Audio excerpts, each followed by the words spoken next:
type of biological reproduction. Now, we have spent a very long time thinking about what standardized values should be allowed for each of these three terms in order to accommodate measurements of reproductive isolation across very broad taxa. And just as an example, I'm going to show you all the values that are allowed for RI component. Hopefully, you can see why we refer to this as an ontology, because values are nested within other values of lower resolution. So, for instance, habitat association, habitat preference, and habitat suitability are all nested within spatial. Now, we think that arranging the values like this has two key benefits for a database like ours. First, it allows us to classify measurements to the same level of resolution as researchers do in a study. So, for example, if a study has not distinguished between the effect of pollinator isolation and mechanical isolation between two different plant species, you could simply select vector transfer of meiotic products. Second, the ontology means that by selecting a single value, we can capture a lot of information. For instance, if we select diurnal, the ontology also records that this is a type of temporal, pre-encounter, and pre-zygotic barrier. And this can be used to filter entries for analyses downstream. And finally, I'd just like to highlight how we are treating post-zygotic barriers. Whereas many studies classify post-zygotic barriers simply as hybrid inviability or hybrid sterility, we use all the same classifications as the pre-zygotic barriers.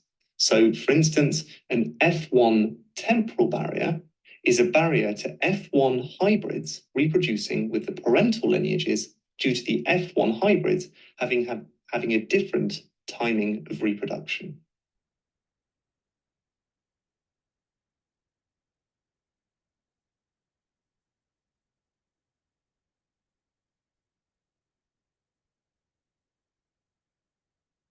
I don't hear anything. Yeah, I see that.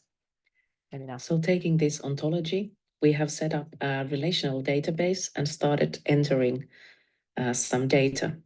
And this is a little bit of an iterative process where entering new data may require tweaking the database before more data can be entered. But as next steps, we soon hope to finalize the database structure and the first version of the manual, which would then allow us to organize some testing by the community, for example, in a form of a hackathon where people are invited to input some data and they can then tell us all the bugs and problems that they found in the early version of the database. And of course, we are also looking forward to performing a first set of preliminary comparative analysis with the data. And if you are interested to contribute, well, join our mailing list to hear from workshop, hackathon type of an event related to this speciation database. But also, if you are working on a comparative data set that could contribute to the speciation database, either at the short or longer term, please get in touch with us. With this, I would like to thank you for your attention and the opportunity to introduce the integration of speciation research network. Okay, thank you very much. So it was a very interesting contribution, in particular also for the newer SDNs to see what can be achieved by this kind of initiative. I don't think there is time for questions unless there's a very urgent one now.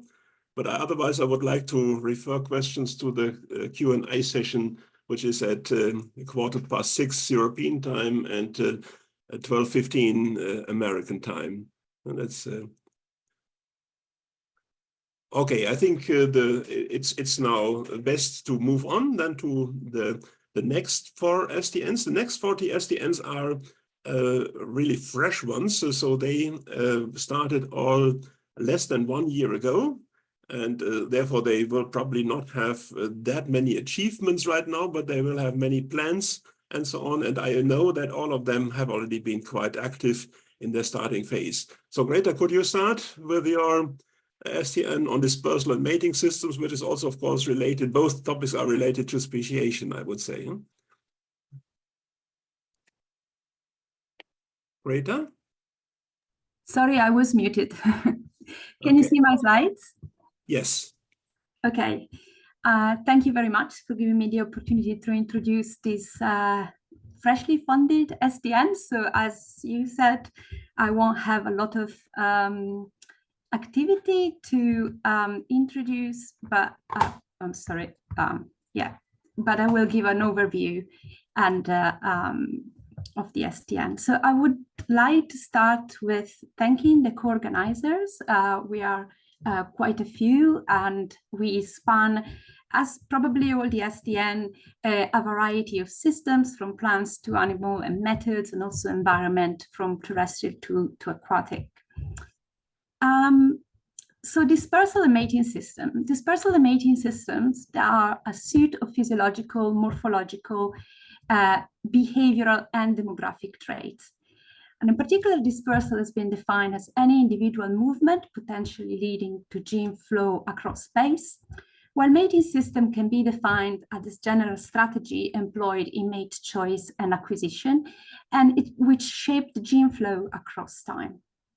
So because of this fundamental role in shaping spatiotemporal gene flow, dispersal and mating system are fundamental for species evolutionary ecology and population viability. But they are also fundamental because they affect a number of ecological and evolutionary processes. So through their influence on gene flow in space and times, they shape the related structure within and among population, and thereby the level of inbreeding. And therefore, they affect the distribution and maintenance of genetic variation, both within and between population. But they can also directly or indirectly affect intraspecific competition, population variability, and spatial processes, just for example, metapopulation dynamics and ranges function. Further, they can affect the opportunity and operation of sexual selection and sexual conflict and sociality. And as Franjo correctly said, they also can also affect the modality of speciation. Importantly, not only dispersal and mating system shape this thereby creating ecological and evolutionary feedbacks that can shape the dispersal and mating system syndromes that we might observe in nature. Now, dispersal and mating system have been widely studied, and we have a very healthy community of research that both study dispersal and both study mating system. But historically, these two fields have been quite separate, with quite a little cross-talking between each other. And this is not to say that nobody has ever thought about the link between dispersal and mating system. And in fact, we have quite a few long-standing hypotheses of dispersal and mating system evolutionary syndromes. For example, a lot of attention has been given to inbreeding and its cost. Inbreeding depression is shaping dispersal and mating system syndrome, especially in plants. So for one example is that we have two competing syndromes that, or alternative syndromes that we might expect to see, where either individuals disperse and therefore outcross, or individuals do not disperse and therefore inbreed. And this is, I'm gonna put my pointer, this is one of the few examples where we have actually a model, a theoretical model, where both dispersal and mating system traits jointly evolve. And this was published already in 2009 by Sheptu and Massot, where with a model that was varying pollinator availability and cost of dispersal and cost of inbreeding, they show that these two alternative strategy may be expected. However, historically, we also have another, if you wish, competing hypothesis, which is the Baker's law, which was proposed by Baker and Stebbins already in the 50s. And I said competing because it's commonly thought as an association between long-distance dispersal and inbreeding or selfing. But actually, in a review from John Pannell and colleagues, revised or revisited this law and shows how it perhaps not competing hypothesis, but is more complementary to the non-dispersing inbreeding syndrome. And this becomes clear when we define where they define the Baker's laws as an enrichment of a capacity of uniparental reproduction in species for which colonization brings about mate limitation during the establishment phase as new population that may follow long-distance dispersal. And so we can see then that Baker's law, or this is association between dispersal and uniparental reproduction, can be important or observed in particular circumstances, such as colonization of oceanic island, range expansion, or metapopulation with a higher turnover rate. For animals, we also have kind of established hypothesis that links the bias, the sex bias in dispersal, so where only one sex or one sex preferentially disperse with animal mating system. And this was proposed by Greenwood in 1980, where very generally he concluded that we should expect a female bias in dispersal for monogamous birds and a male bias in dispersal for polygynous mammals. However, this hypothesis never completely satisfied the community because yes, it is a broad pattern, but there are a lot of exceptions. And in fact, in this review in 2016, Truchet and colleagues showed a mild, this was a meta-analysis, sorry, not a review, a meta-analysis showed mild support for the Greenwood hypothesis. And interesting, Shang He, who's also co-organizer of the network, and Anna Coco published a review of the theory of evolution of sex-biased dispersal.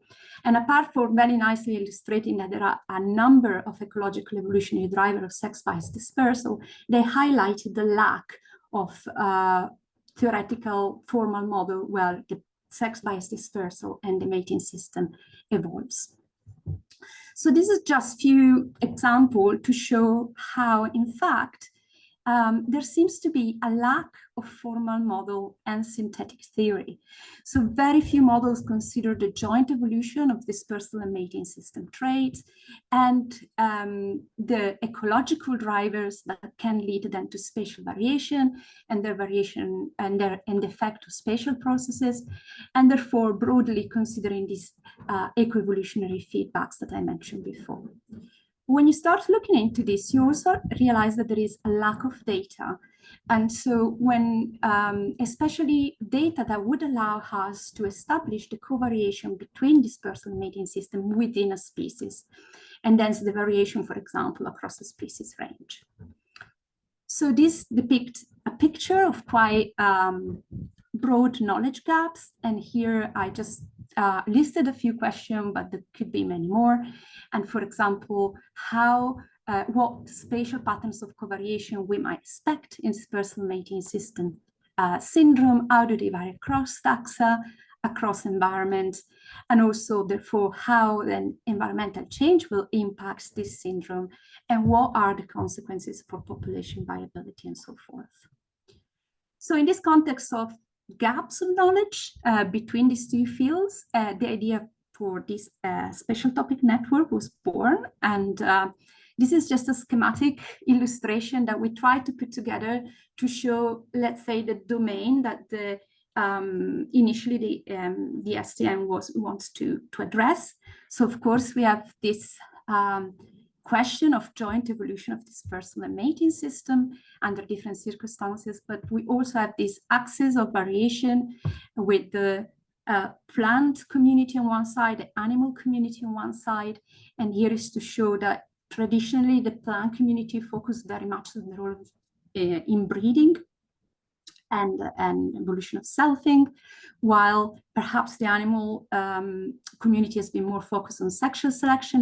Now, whether these drivers are more important in the two groups or whether this is historical contingency is still to be determined.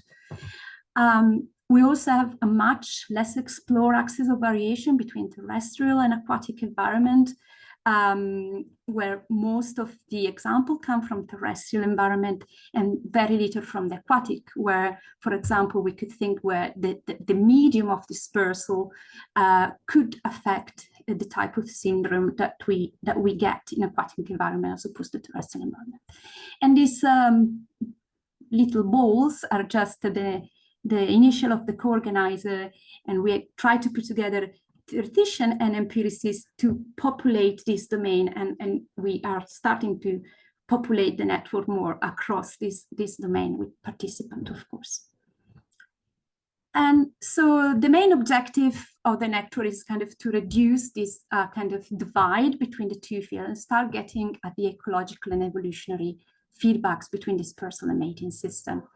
And as probably all the networks, we have the aim to foster new synthesis, new research avenues, and new collaboration in this research space, and specifically to identify theoretical knowledge gaps and starting building models that take into account their joint evolution for a start and the eco-evolutionary feedbacks with different ecological processes, and for sure to provide conceptual advantage, but also to hopefully provide empirically testable prediction. And this is also a theme that we worked very well in the previous talk and also in other talk. One aim is to collate existing data and identify data gaps. So we would like as well to create a public and easy searchable database. And so we ask contribution for the community as well. We are not just as advanced as the previous STN. And hopefully with this exercise, we can expose and start filling the gaps specifically within species variation for dispersal and mating system traits. And hopefully with theoretical and empirical advances, we can start addressing question of dispersal mating system covariation in space, across taxa, and across environment. And with that, I just finish with the call of joining us if you are interested. We have a very new website the PhD students has kindly and very professionally put together, and here's the QR code for that. So we are looking, as I said, for people that span this domain: plants, animal, aquatic, terrestrial. You don't need to have thought before about the link between dispersal and mating system, but if you're interested in dispersal and mating system, and just linking the two together, just join us. And we are interested, of course, in ECRs and students that would like to lead activities, and we can support them. And last thing I can say is watch this space, stay tuned. We will have online seminar discussion series coming up, and we are planning for a 3-day workshop with a mix of kind of conference and training style before ESEB 2025 in Barcelona, and there will be more activities coming up.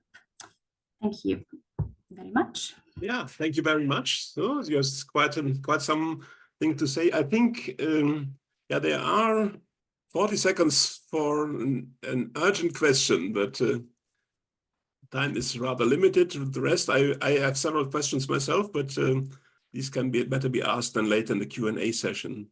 Is there an urgent question? Then raise your hand. I do not see any hands raised. Okay, so then I would say then we move on to the next STN. It's about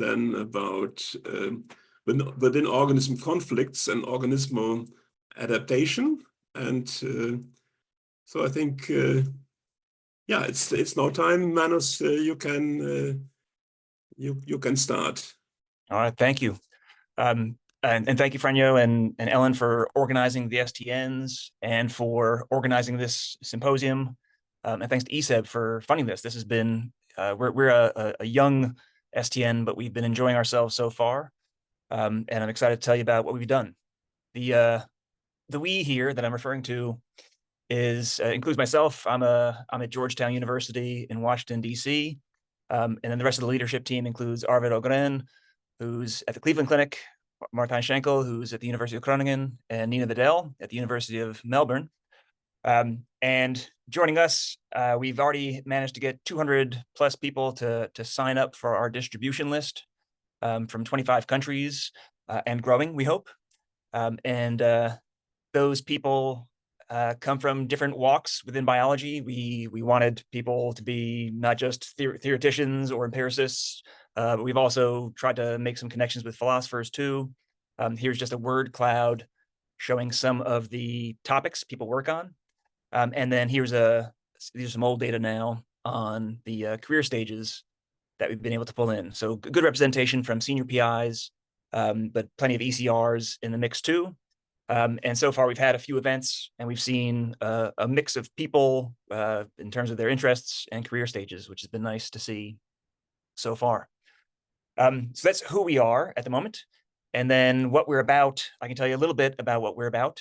In a sense, we're reacting to a traditional view of evolution dating back to Darwin, which is very individual-centric, organism-centric. And we're not, I should say this up front, we're not saying there's anything wrong with that. We're not one of these groups that's trying to be anti-Darwin or better than Darwin, just really doing a yes and kind of improv spin on what Darwin gives us. Darwin's theory is one of organisms varying. That gives rise to natural selection that gives organisms adaptations. So what happens is organisms end up with parts, adaptations that serve their purposes. So organisms can go around doing the things they do, and they can maximize their fitness and succeed and fit in their environments. And that's a very good theory. No complaints about that. But we've learned some things in the ensuing 160 years about organisms, namely that not all of their parts serve their purposes. So for example, there are genes and cells within all of us, for example, and really within all organisms that we can think of that are doing things that the organism might not like. So our STN is devoted to these internal conflicts. A definition we've been using is that an internal conflict occurs when genes or cells have different fitness optima from the organism. So another way to say that is that which maximizes the fitness of a gene or a cell is not that which maximizes the fitness of an organism. That's a mouthful. In anthropomorphic language, we say that genes and cells might want something different from what the organism wants. And then we translate that back into respectable terms, of course. But these are the sorts of things that we're interested in. Darwin didn't know so much about these, and so gave us a very organism-centric theory. But we'd like to bring in some consideration of these internal conflicts. So just a little tour, if I can indulge in a walk around the zoo of internal conflicts. Some bizarre biology here. As an example of one selfish gene, we can have spore killers. So here we have fungi that, when heterozygous, don't produce both kinds of spore, but instead just produce one kind of spore, not both. What happens there is that an allele causes the death of the alternative spores bearing the alternative allele. This is not something the organism has an interest in. This is not benefiting the organism, but nonetheless, these organisms have these spore killers. So this is an adaptation of the spore killer itself, not an adaptation of the fungus that bears it. Imprinted genes are common in mammals and seed plants, arguably in social insects too. We've got about 100, 200 or so of these in the mammalian genome.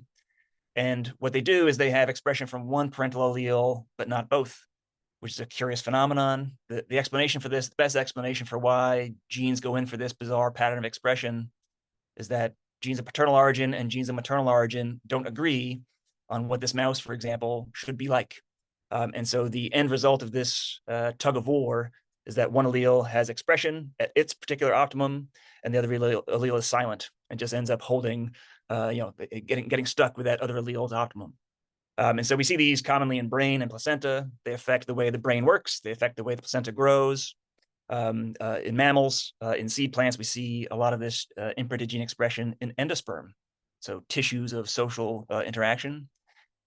The one thing we're trying to do with our STN is go beyond just genetic conflicts, though. So I think there is maybe there's a good book on genes in conflict, but we'd like to bring in not just genes, but also cellular conflicts as well. So cancers have been thought of as a selfish cell for a while, but we think transmissible cancers are actually a really nice example of a part of an organism that has interests quite different from the organism itself. Here's the well-known Tasmanian devil facial tumor.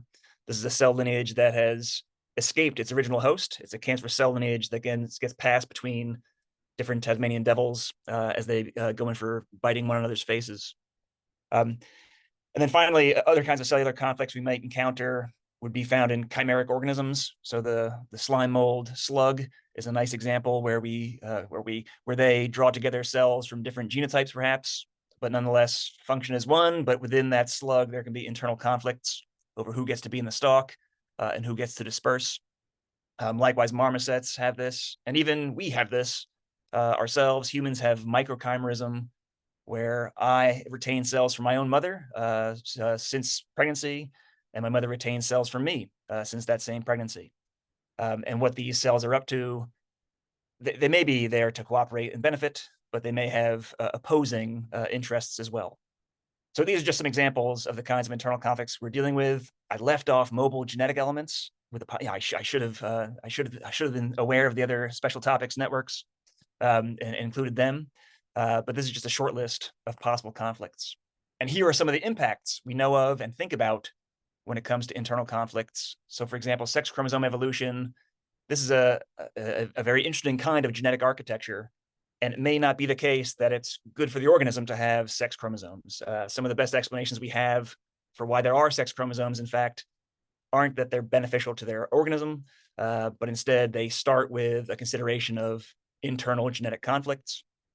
Some social behaviors we may encounter aren't necessarily good for the organism that enacts them, but might instead be a consequence of having selfish cells or selfish genes guiding those behaviors. Another impact of internal conflicts, and again, regrets, I should have thought more about the other special topic networks we'd have represented.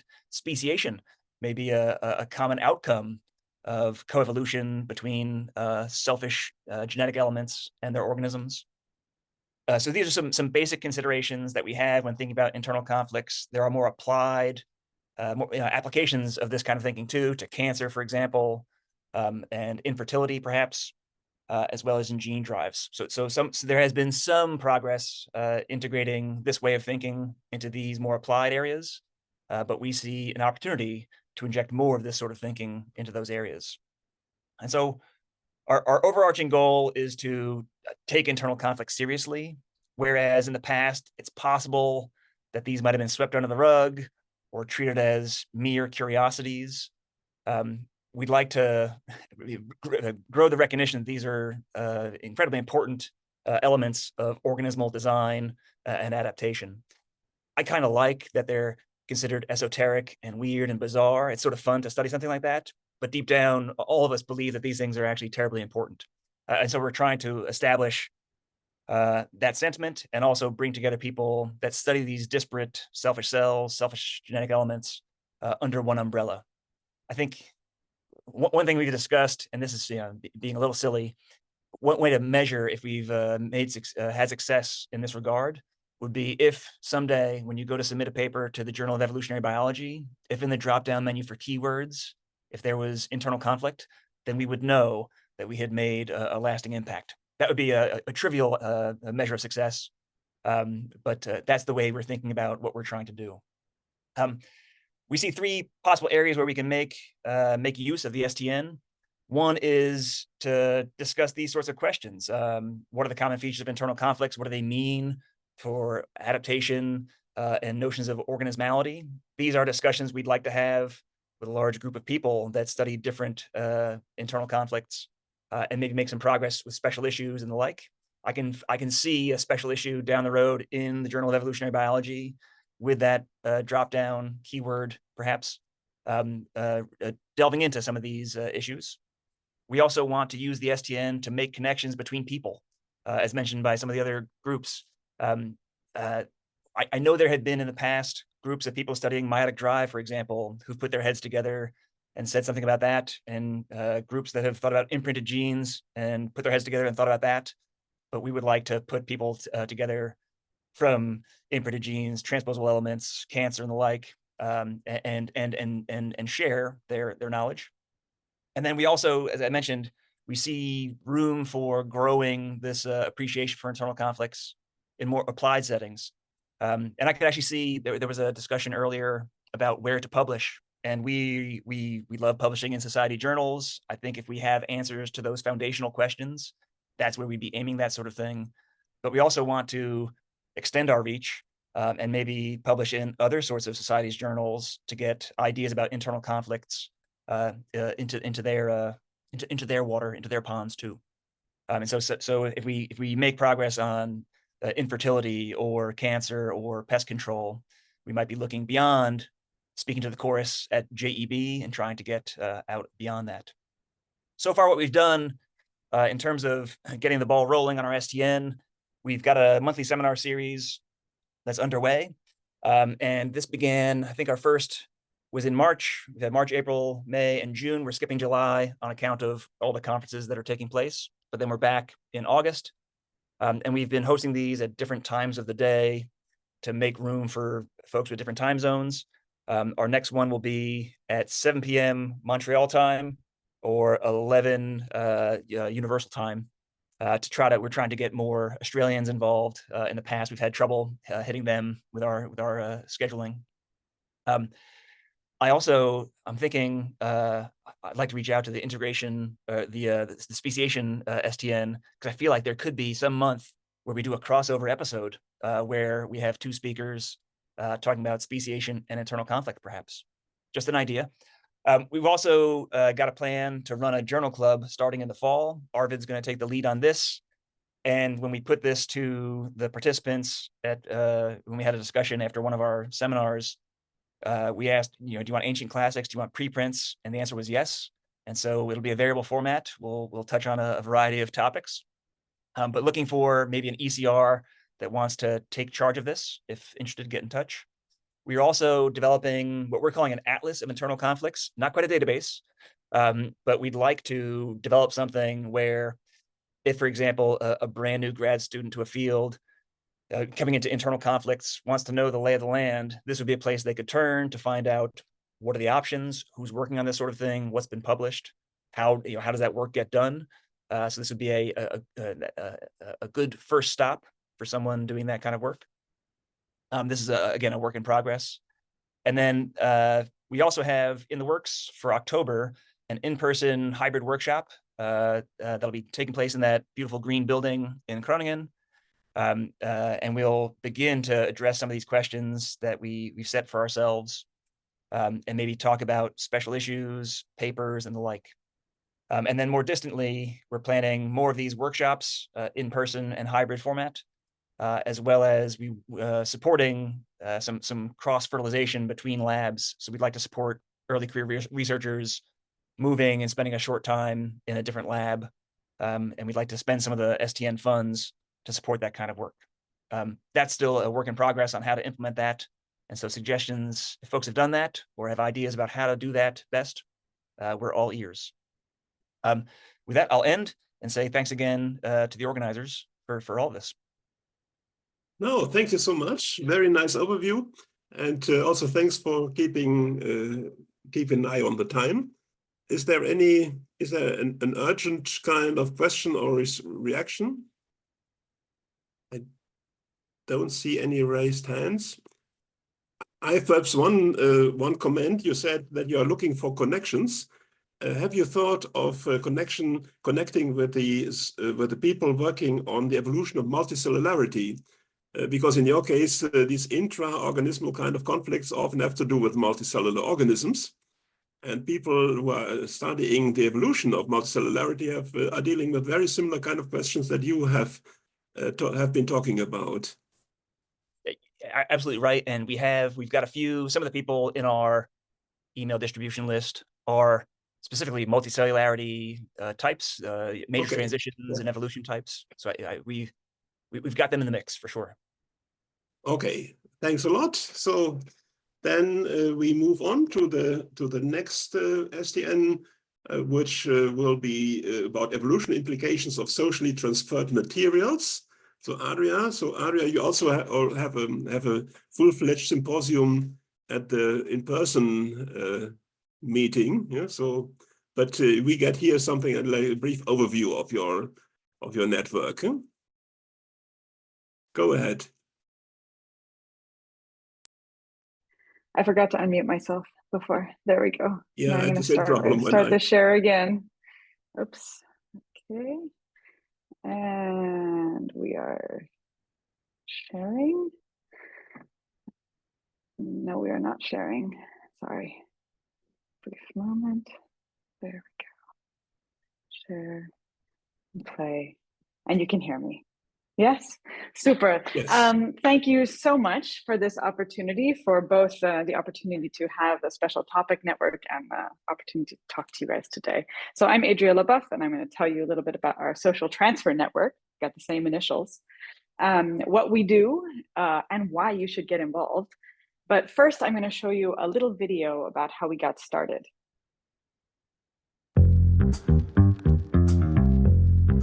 So the whole thing started out because I had the idea that there was something missing in the way that we were looking at the biology of social behavior.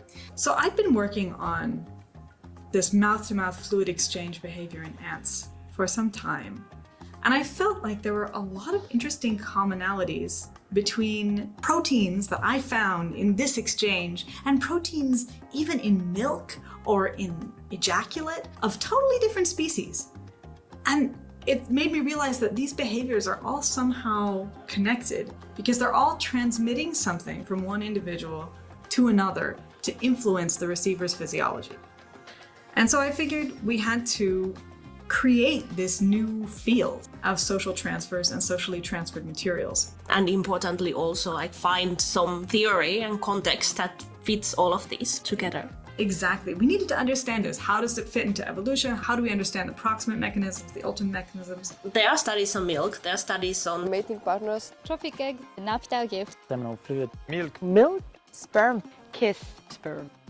But nobody had actually studied them together under some theoretical framework that would really properly explain how they evolve. Exactly. So I went about getting funding to start looking into this and to bring people together into a little workshop that already happened even before we had a special topic network. We brought together some of these important voices.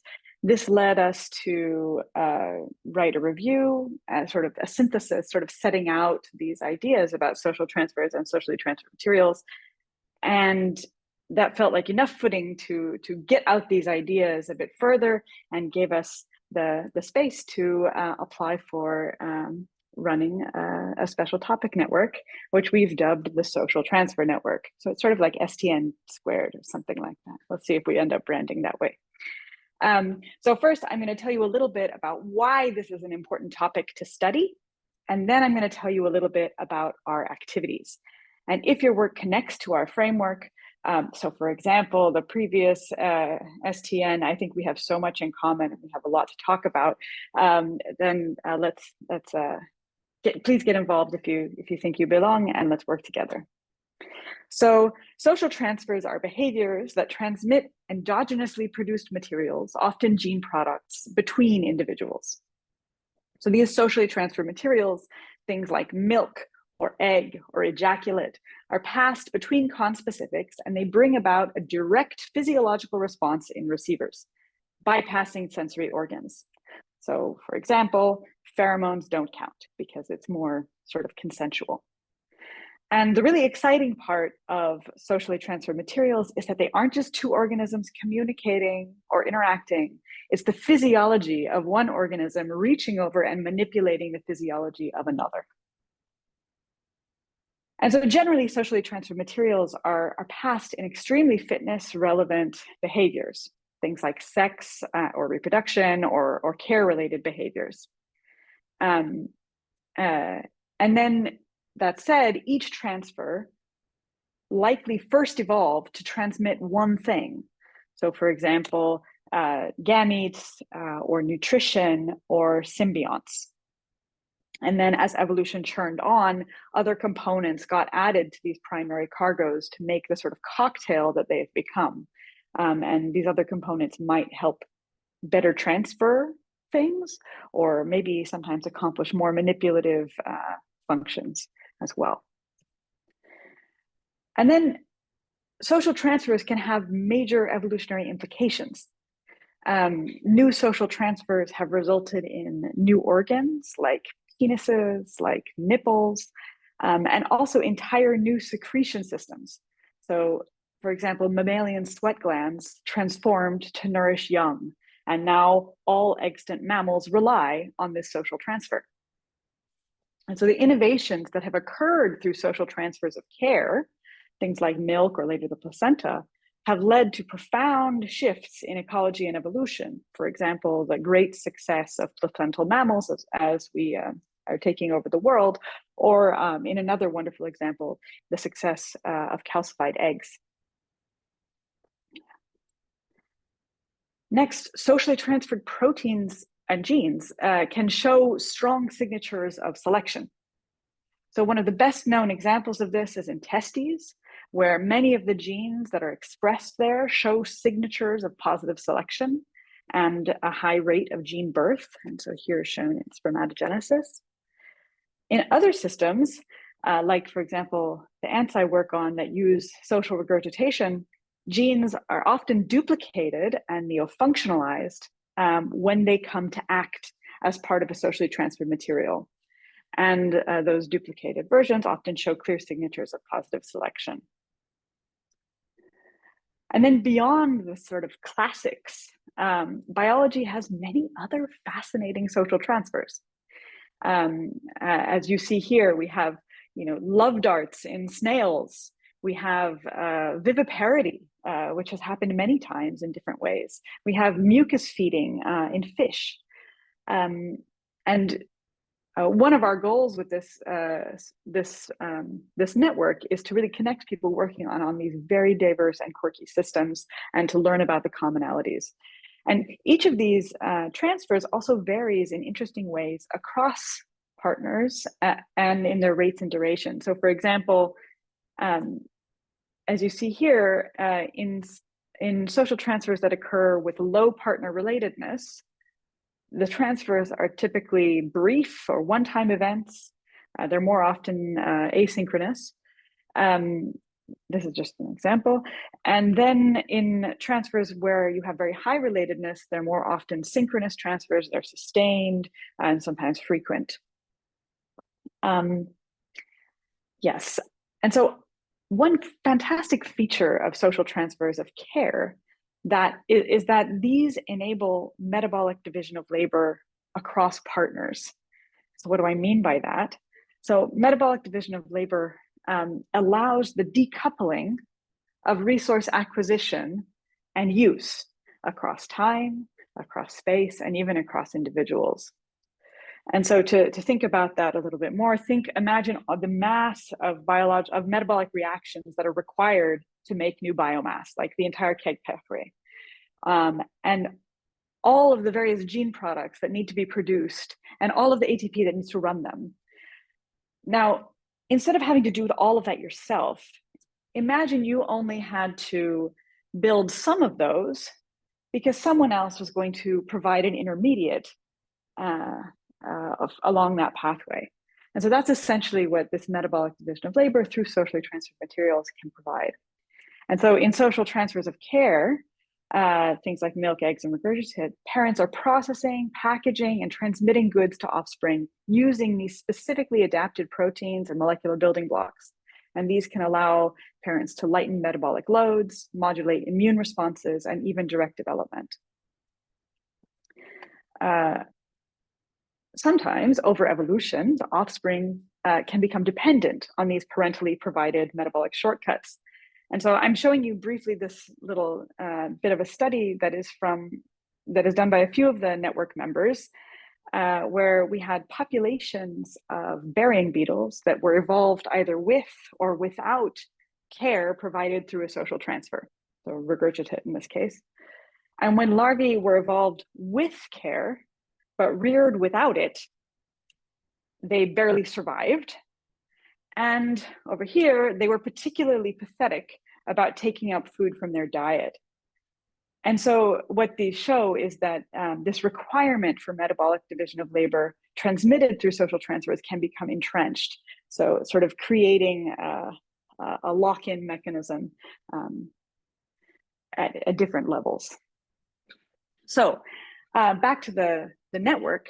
So the goals of the social transfer network are as follows. So first is to find commonalities and knowledge gaps across these currently siloed topics and taxa.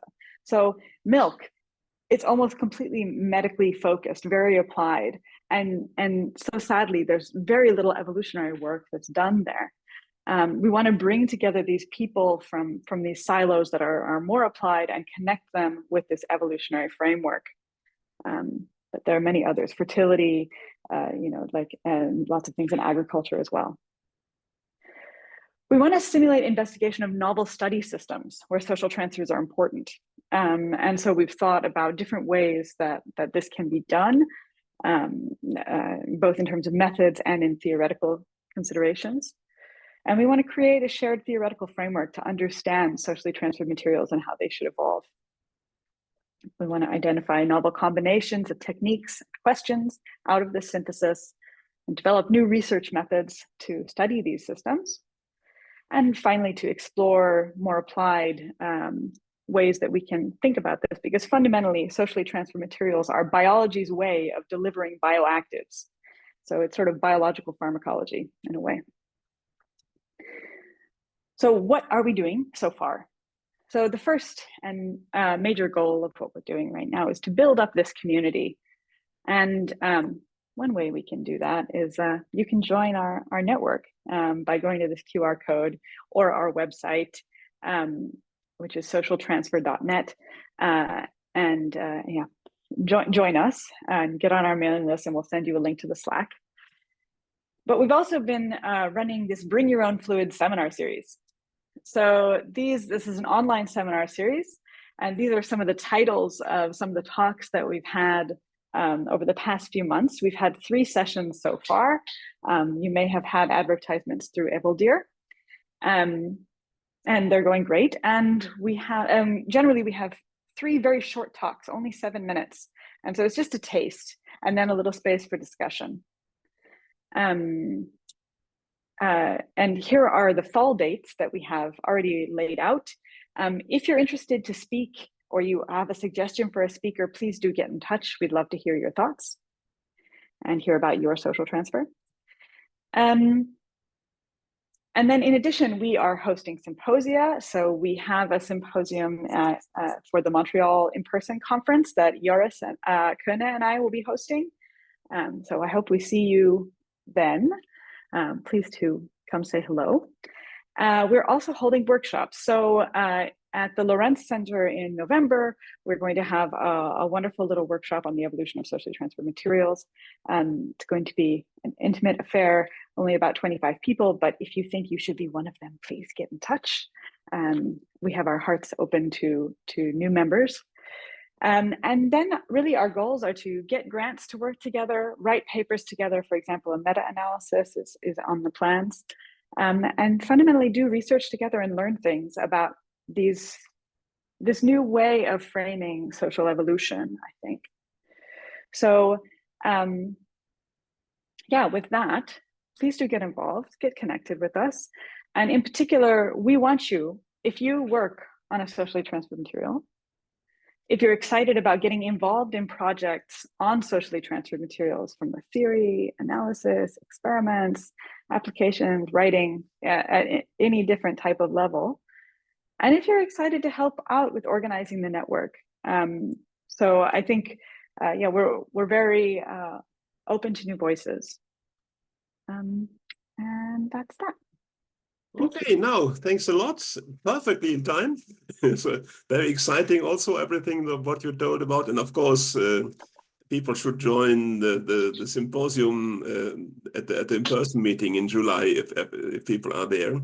And I'm, of course, also looking forward to hear from the Lawrence workshop But anyway, I'm one of the members of the advisory board of the Lawrence Center, so therefore I'm also very interested in all these workshops. But okay, I think there are is no time for further questions, but the Q&A session will be soon in 15 minutes.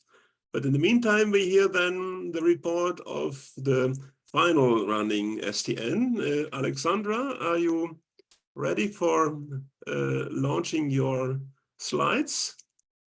Yes, let me just get the document. Yeah, because this is somewhat quite a different topic than all the others, but I also think a very exciting one, namely about brain evolution. Yeah, so our entire presentation is just a short video, 8.5 minutes. I'm Alexandra de Souza. I'm in Seattle, Washington right now, where it's still the morning, so maybe I'm earlier than everyone else. I'm a visiting scientist at the Allen Institute, and I'm also a researcher at Auburn University in Alabama, and also affiliated with Bath in the UK. So I'm going to show an 8.5 minute video. So our team decided to put a video together to explain our new STN. Can you see my video now? Yeah, we'll start it, then we'll see. Yeah, I see only the start button. Hello, my name is Stephen Montgomery, and together with some of my colleagues, we're going to introduce. Is it working? Special topic. You need to share the oh, it didn't share. Audio.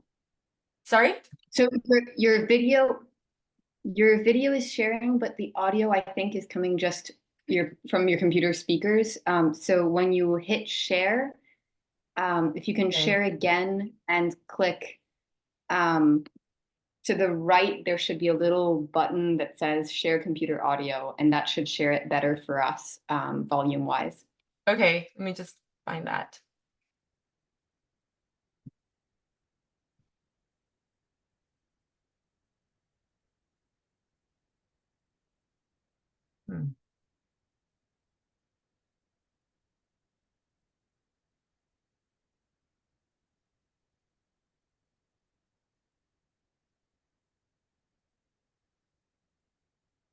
Oh, share sound. Okay.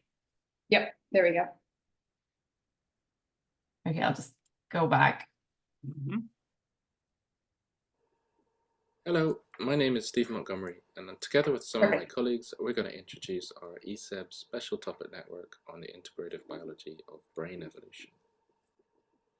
I'm one of 4 committee chairs, and together with our organizing committee, we were delighted to get support for our network from ESEB, and we're really excited about this opportunity to help our community discuss the future of our field.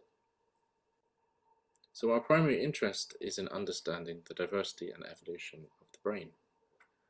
Brains play a critical role in an organism's life as the interface between the internal and external environment, and in organizing and directing the response to the world around it.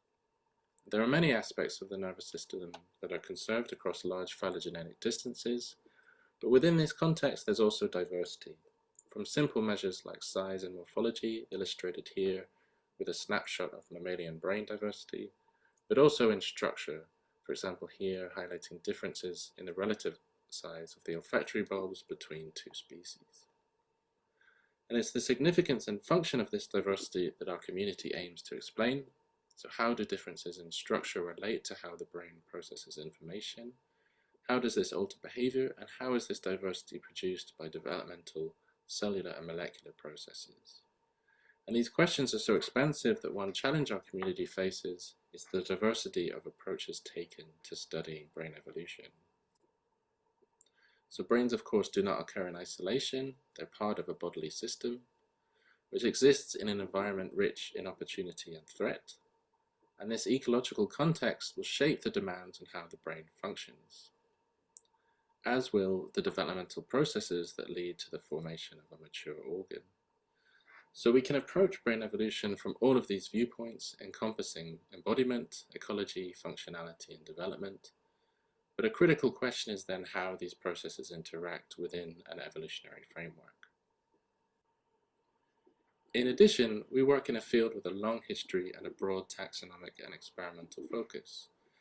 Ideas around the significance of gross measures of neurodiversity, such as brain size, continue to be debated, And macromorphological studies also allow us to approach major evolutionary transitions by integrating fossil and extant data.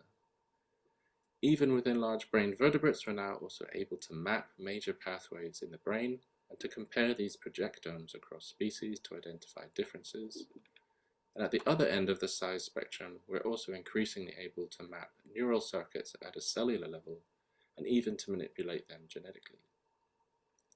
So as a field, the study of brain evolution spans endocasts to connectomes, and the study of brains with billions of neurons to those with only a few hundred. So how do we integrate ideas across such a large research space to help identify general principles?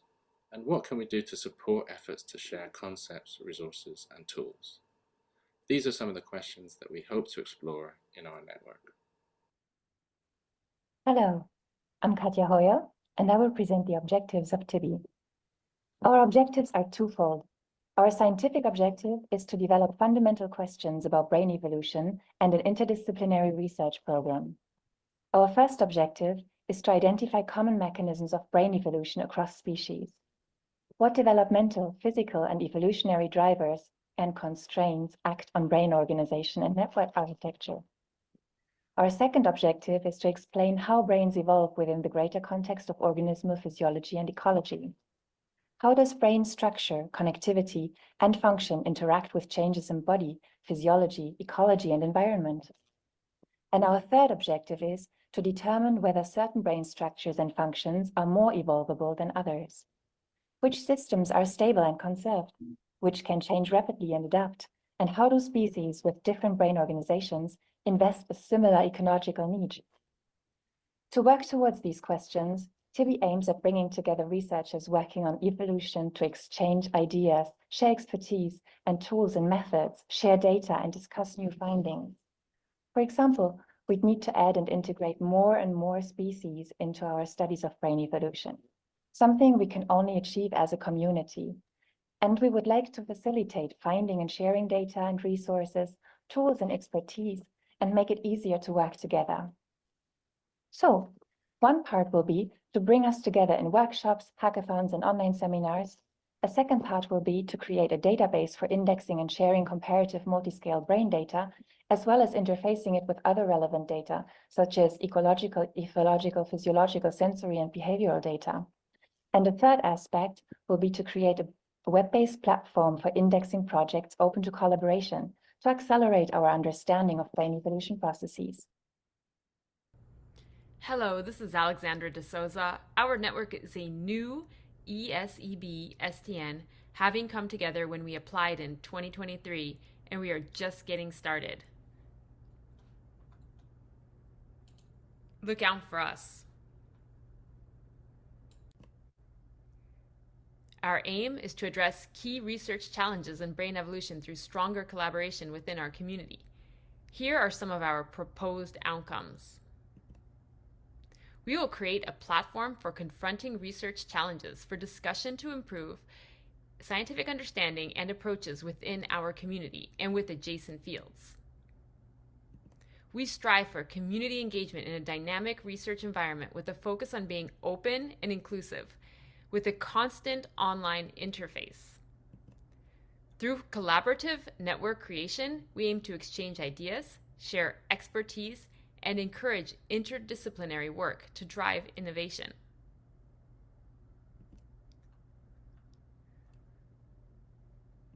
We will advocate for best practices for data production and analysis, for coherent data structures, common identifiers, and effective methods for data access and annotation in brain evolution research. We will promote sharing of raw and derived data through a web-based platform, which serves as a central index for data collections important to brain evolution research, as well as code and methods, and will enhance accessibility and collaboration in the field. Our planned deliverables include workshops and seminars, which we hope to launch by the end of the year, a team publication, and a special issue about which we will take a broad evolutionary perspective on brain evolution research, and a web platform. So, we created the TIBI Brain Web, a permanent space for the community to find collaborators and projects and start working together. This community graph is built by connecting people based on their skills and interests they list. So it allows you to see who's close to you in the graph and could be a potential collaborator with similar interests and expertise, or alternatively, who is far in the graph and could bring additional skills to your projects that you don't have in your team yet. And we also created a space to find projects that are open to collaborations. All you need to do to have your project featured here is to go to your project repository on GitHub and add the topic TIBI to it. Then it will automatically appear on the TIBI website. So join the network, go to tibi-network.github.io and click on Join the Network and sign in with your GitHub account so you can then add your expertise and interests to take your place in the network graph.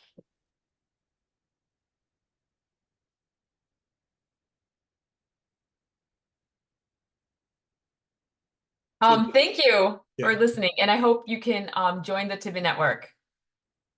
Yes, wonderful, great.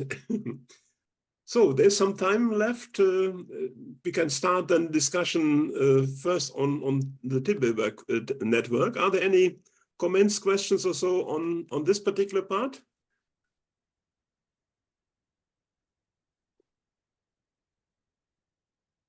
So my question, for example, would be, to what extent,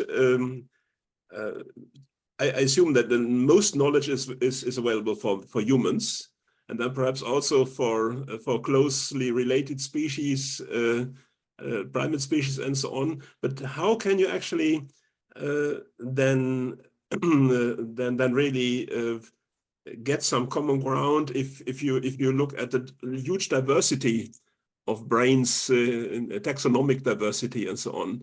How are you planning to do so?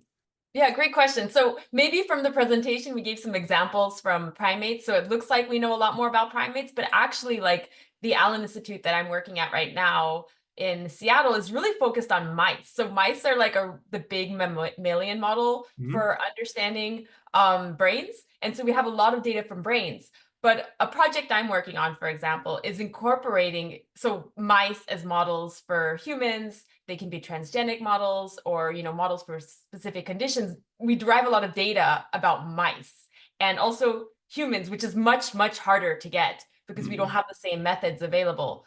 But what we're doing, for example, is selecting some other examples of mammals to try to fill in those gaps and create a bigger picture. We do have mostly primates because of this interest in things like language evolution, but we're starting to fill it in. So it is really, it's really kind of a mouse in terms of mammals, a lot of research in mice. And our team also has researchers with expertise in things like Drosophila and butterflies. So it's not just even mammals at all.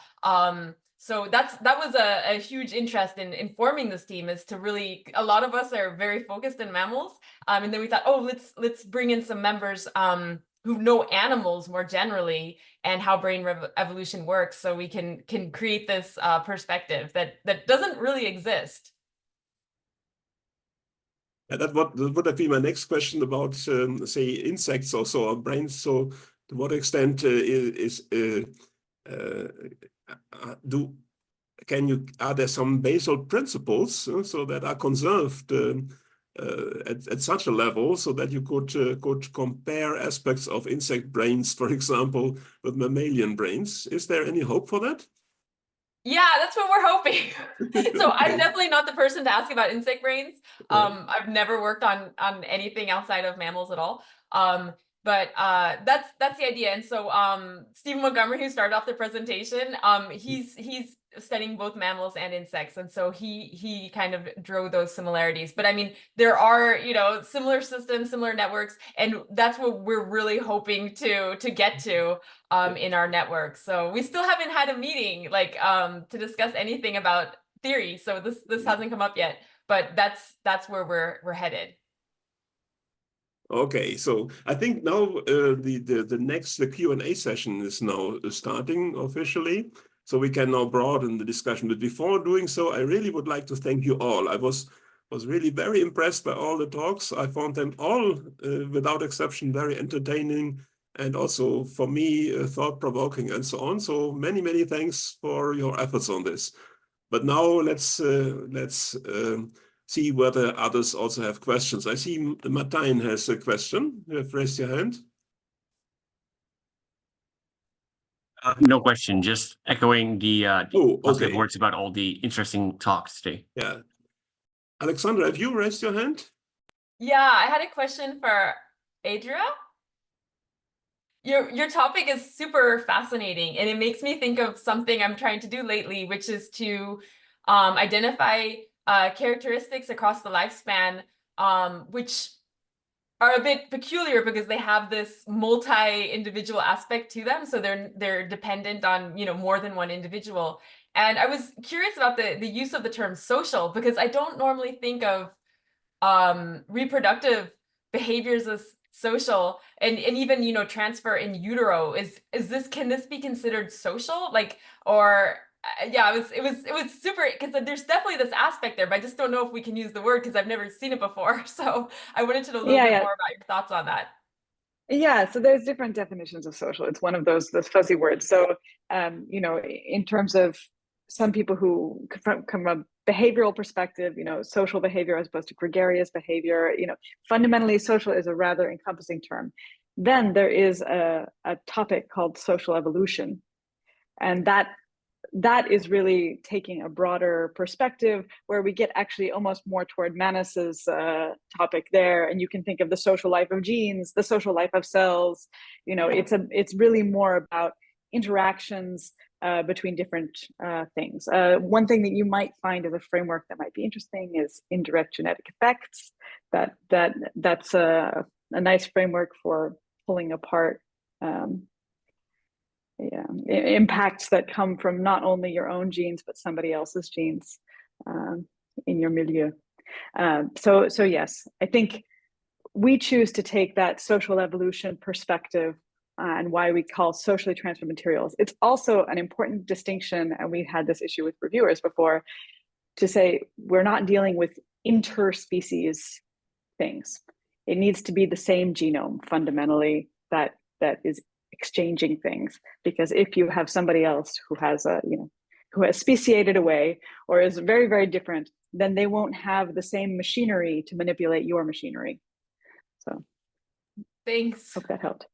In the context of sexual conflict, of course, you have also something like antisocial kind of transfer, perhaps of all kinds of seminal fluids and so on. But do you also have other forms of antisocial transfer? For example, I'm thinking of something like toxins in bacteria, excretion of toxins, which also are directed against members of the own species. Yeah, that's a good point. So one thing we kind of have avoided bacteria because they're complicated in terms of what you call social then, like, are they the same? Are they different? But in terms of sort of toxins for, yes, there definitely are. I mean, if I think about ants, they have venoms. There are a lot of insects, a lot of creatures that battle each other and stab each other with things. So not just insects, but also in battle.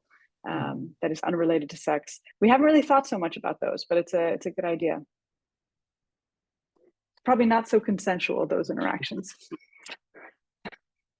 Other questions?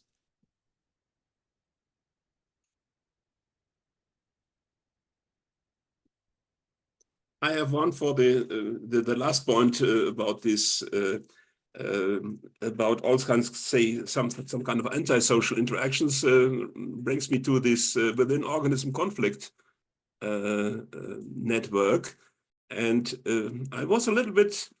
I don't fully understand, or I don't think that it's so easy to make use of your definition. You say basically that you're talking about a conflict if then the fitness optima of different units or so differ from each other, but it's not that easy to really quantify fitness. Of course, you can talk about these things in colloquial terms, but if you take an example of the imprinted genes and so on, so how really then to to quantify the fitness of an imprinted gene, from which perspective and to what extent. So I really, as a theoretician, would have really problems to work with this definition. It's let's get in the weeds. One of the challenges, of course, is identifying the organism's fitness. It's one of the problems we've had in defining internal conflicts, because the organism's fitness usually have to specify which gene is representing the interest of the organism. For example, it's easy enough perhaps to specify what the fitness of a particular gene is. But we have made, for example, a model for the T complex of the house mouse, where you have then, on the one hand, you have the segregation distorter, so where you have the gammatic level, where there is conflicts, and then you have the individual level, because then these distorters, they may create sterility or even lethality at the organismal level. But then these mice also live then in a deep-structured population, where then also the T complex has a very important effect then at the population level. And we came to the conclusion, no, we were not able to quantify fitness in any way there, although we could, of course, make clear-cut predictions also on the interaction of the different levels of selection. Yeah, there was maybe an assumption that crept in there that I'd point out when you said that the organism's fitness was reduced by virtue of there being a driving haplotype. You've excluded the driving haplotype from the organism's fitness, correct? Yeah, in this case, for the organism, it's relatively easy to say, because at least you can then say something about fitness components, so that the segregation distorter may cause then, for example, in homozygous condition, sterility in males or something like that. So that's something, so the fitness component, reproductive success, is easily then measured, but having an integral definition of fitness is very difficult. But it's perhaps too specific. Perhaps we should discuss it then more in person. Yeah, I mean, our experience with all of this is the deeper you dig in, the more problematic a lot of these terms are, and you know, as you get closer, you start seeing the fuzziness around the concepts. Okay, but there must be. Oh yeah, Adria. Just jumping in briefly there. I mean, I think ants are amazing for these internal conflicts, because the superorganism level, you know, the colony has definitely clear desires and needs that are not the same as each individual ant within the colony, and of course the genes even underlying that. So I think there's, you know, all sorts of very exciting layers there in social insects that we can pick apart. Also, the fact is they're mostly not clonal, so it's sort of built in that there must be conflict. So anyway, I really loved your special topic network and this whole concept of internal conflicts. I think it's fantastic. Thanks. I feel like there's potentially I'm detecting overlap in a lot of especially the young STNs. I feel like we've got a chance to I don't know, share people, share ideas, share seminars. Mm-hmm. Yeah, I was going to say the same. There's a lot of common interest, I think, and also in expertise of data collection, data sharing. I don't know, maybe it's an idea, but that's still long in Barcelona to have again this joint session. But yeah, maybe even before that, we could think of maybe even virtual or setting up a system between the different STNs to share expertise. Mm-hmm. Anyone suggestions on that still? Well, I can say that I was thinking this same thing, that even though we might be focusing on different topics, we have similar activities, or use similar kinds of tools like database or collating data. So I'm sure that there are things that we can learn from each other.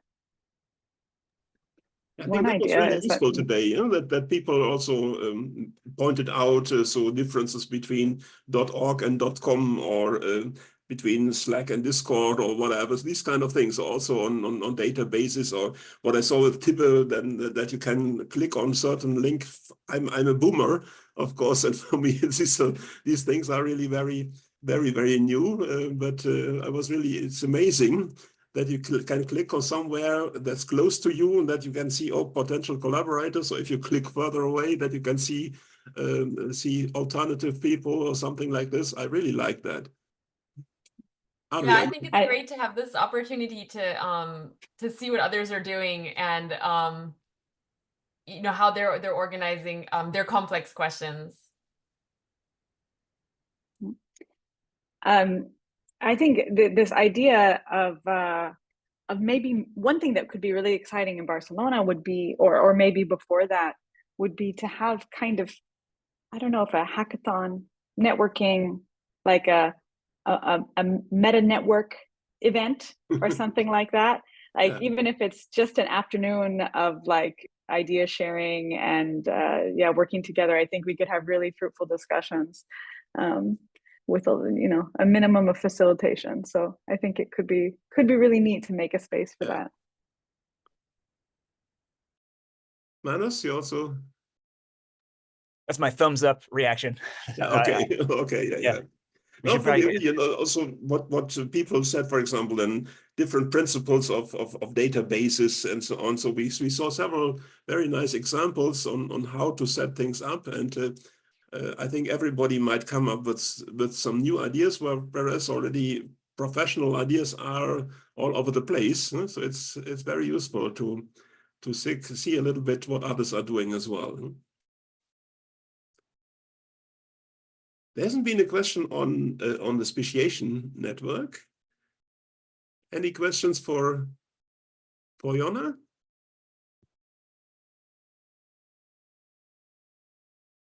So it was apparently so clear.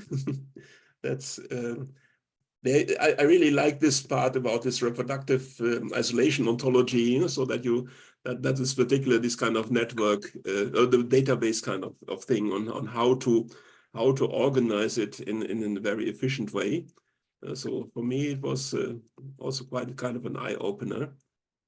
Thank you. Yeah. Good to hear some feedback on it, because we really sort of struggled or debated how to organize things in the best way. And even amongst ourselves, we are more than 10 people. We find so many different perspectives, and people think of different things that must be included in the database.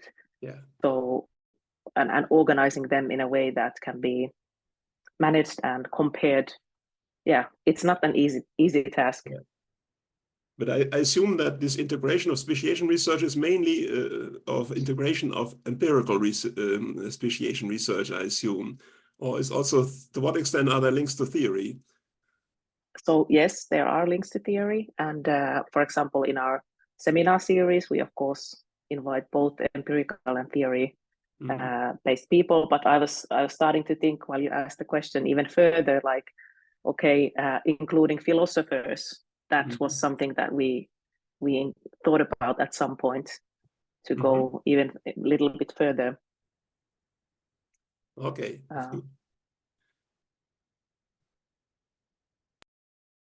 So then, any question about dispersal and mating systems?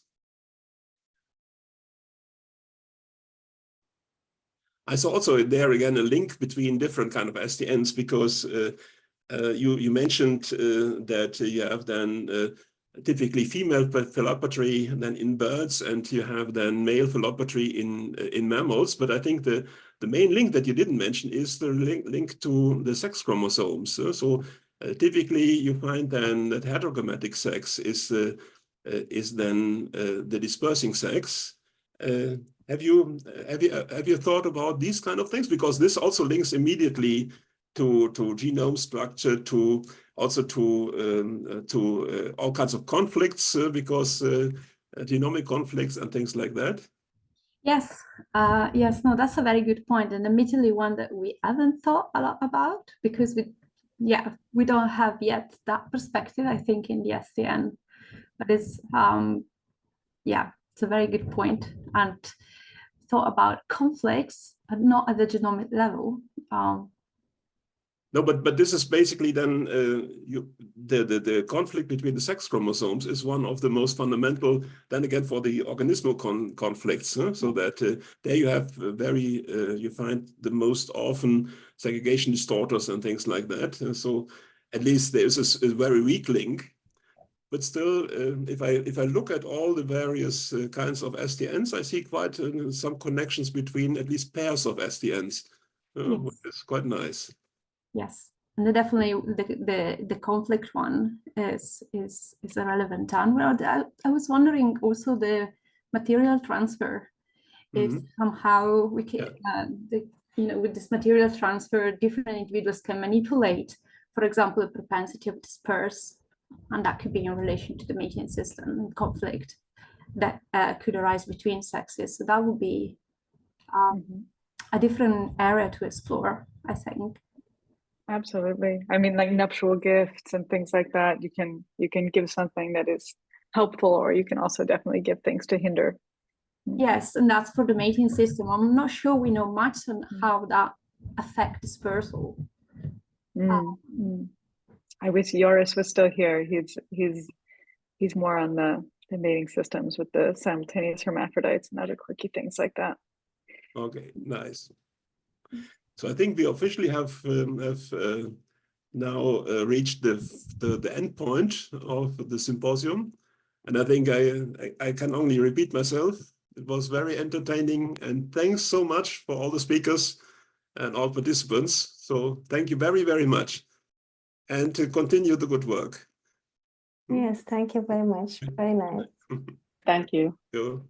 Bye-bye. Thank you all. Yeah. Thanks. Bye-bye. Yeah.